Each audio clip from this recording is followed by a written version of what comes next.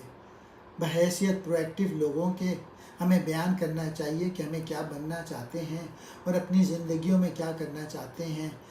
ہمیں اپنے ذاتی مشن کو تحریر کرنا چاہیے، گویا کہ اپنا ذاتی آئین بنانا چاہیے۔ فرض کرو کہ تمہارے پاس یونیورسٹی کے سیمسٹر کی مدت ہی تمہاری بقایا زندگی ہے۔ میں اپنے طالب علم کو کہتا ہوں، اور اس میں سیمسٹر کے دوران تم نے یونیورسٹی میں ایک مثالی طالب علم کی طرح رہنا ہے۔ ذرا سوچو، تصور کی آنکھ سے دیکھو کہ تم کس طرح یہ سیمسٹر گزارو گے۔